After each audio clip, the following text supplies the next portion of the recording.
নমস্কার বন্ধুরা, আমি ইপসিতা দ্য হানি কিচেনে আপনাদের অনেক স্বাগত। আজকে আমি বানাচ্ছি ছাতুর পরোটা। অনেক বাঙালি ভাবেন ছাতুর পরোটা কেমন হবে খেতে। আমিও কিন্তু আগে তাই ভাবতাম, কিন্তু একবার যখন বানিয়ে বাড়ির সদস্যদের দিলাম, তারা বলল এতদিন বানাওনি কেন। তাই এই ভীষণ সহজ রেসিপিটা আপনাদের সাথে শেয়ার করার লোভ কিন্তু আজকে সামলাতে আর পারলাম না। প্রথমেই বানাচ্ছি একটা রায়তা। 200 গ্রাম টক দই নিয়ে নিয়েছি। দিলাম শশা, আমি শশাটা এখানে ঘষে নিয়েছি। পেঁয়াজ কুচি, ধনেপাতা কুচি, লঙ্কা কুচি, দিয়ে দিলাম বিট নুন। সব একসাথে মিক্স করে ফ্রিজে রেখে দেবেন। যে কোনো পরোটার সাথে ঠান্ডা রায়তা খেতে কিন্তু খুব ভালো লাগে। আমি এর আগে কোকোনাট রাইস আর আলুর পরোটাও দুটোই বানিয়েছি। আমি দুটোতেই কিন্তু ঠান্ডা রায়তাই সার্ভ করেছি। এখানে 1 কাপ মতন ছাতু নিয়েছি। এতে দিয়ে দিলাম সামান্য নুন, পেঁয়াজ কুচি, লঙ্কা কুচি,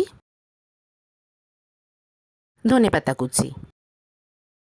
আর এরপরই সবচেয়ে ইম্পর্টেন্ট, সেটা হলো আচারের তেল আর সামান্য আচারের মশলা।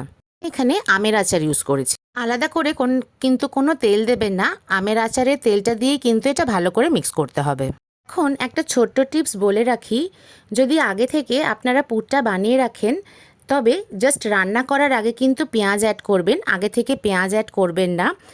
আগে থেকে পেঁয়াজ অ্যাড করলে পরে কিন্তু পেঁয়াজ থেকে জল বেরিয়ে পুরটাকে একদম নরম বানিয়ে দেবে, তাহলে পরোটাটা বেলার সময় কিন্তু খুব অসুবিধা হবে। এখন হাত দিয়ে চেপে পুরটা দেখে নেবেন এরকম একটা বাইন্ডিং আসছে কিনা। স্টাফিংটা আমার একদম রেডি, চলুন নেক্সট স্টেপে যাওয়া যাক। বাড়িতে যারা রান্না করেন তারা আটা ময়দা সবই মাখতে পারেন, তাই আলাদা করে দেখিয়ে আর সময় নষ্ট করলাম না। ছাতুর পরোটা আটা দিয়েই ভালো লাগে, তাই বাড়িতে রুটি যেরকম করেন সেরকমই আপনারা আটাটা মেখে নেবেন। আর একটু বড় লেচি নেবেন, আটা ছড়িয়ে একটু বড় করে বেলে নেবেন।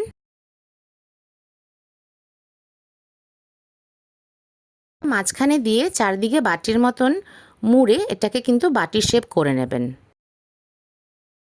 এর দিকটা চেপে ঢুকিয়ে দেবেন। আর আটা ছড়িয়ে পাতলা করে বেলে নেবেন। হালকা হাতে বেলবেন, চাপা হাতে বেললে বা টাইট হাতে বেললে পরে কিন্তু পুরটা বেরিয়ে যেতে পারে। থেকেই আমি রুটির তাওয়া গরমে বসিয়ে রেখেছিলাম। ভালো করে যেরকম রুটি সেকেন সেরকম কিন্তু ভালো করে দুপিঠ সেকে নিতে হবে। আমার চ্যানেলটা ভালো লাগলে সাবস্ক্রাইব আর লাইক কিন্তু আমার চাই। ছাতুর পরোটা খুব সিম্পল একটা রেসিপি, তাই ঘি আর মাখন দিয়ে কিন্তু এটা ভালো লাগে না, তাই সাদা তেলেই এটা ভাজবো। খুব সামান্য তেলেই ভাজবেন, অন্যান্য পরোটার মতন খুব ভরে ভরে তেল কিন্তু এটাতে লাগে না। সেমভাবেই আমি আরেকটা পরোটা বানিয়ে নিলাম।